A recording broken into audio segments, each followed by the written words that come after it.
One of the toughest things that leaders have to wrestle with is layoffs. Now, it's really tempting to deal with these difficult situations by saying, let's make it quick, let's get it over with, and move on. We've all done it. But when you're put in a difficult position to make decisions that will impact people's lives profoundly, you have to do it in a thoughtful and compassionate way.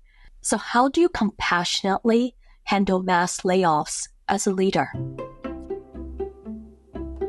Hi, I'm Sanyin Siang, and I write the Coaching for the Future Forward Leader column for MIT Sloan Management Review. Here, I draw on my experiences as an executive coach and advisor to top leaders to answer questions from you and help prepare you to be the best leader that you can be. Now, layoffs can break trust among everyone involved.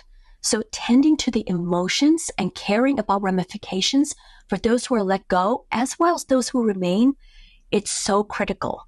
And it's critical to also address the insecurities that might arise from this difficult situation. When dealing with trust, resist the urge to be efficient. By taking a human-centric approach rather than prioritizing efficiency, leaders can set the example for other leaders and create stronger teams in the long run. One of the best examples of how to do this comes from a leader I know who oversaw a reorganization that eliminated several thousand jobs. This leader was deeply invested in the whole process, and her compassion was what got her team through it. So how did she do it? 1, sweat the hard question. Who is on the list?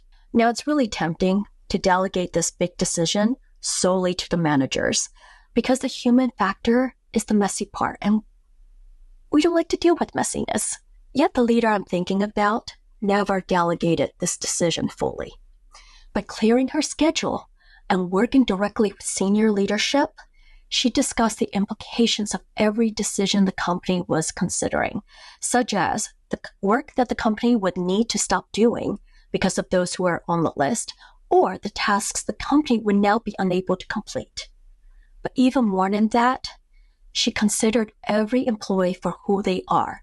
She wanted to know their names, and she acknowledged that they were real people. She also encouraged the team to route the plan as soon as they knew who would be affected in order to mitigate that anxiety that comes with uncertainty and not knowing. 2, prepare for the difficult conversations. This leader considered how best to support the people who were breaking the news to the individuals being laid off. She ensured that the managers had the tools and the scripts that they needed to approach these conversations with respect and compassion for the people who were affected. She was attentive and engaged in helping the managers with the conversation prep, setting the tone of care and humanity.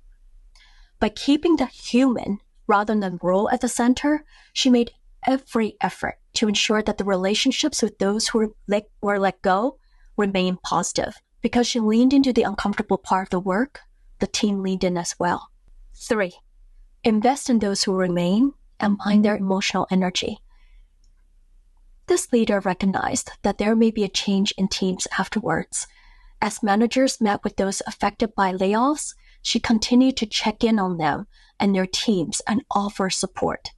For example, a simple but compassionate action that she took was after all the managers were done with the conversations, she immediately sent out a direct communication to the entire organization, recognizing how difficult and how hard the day had been.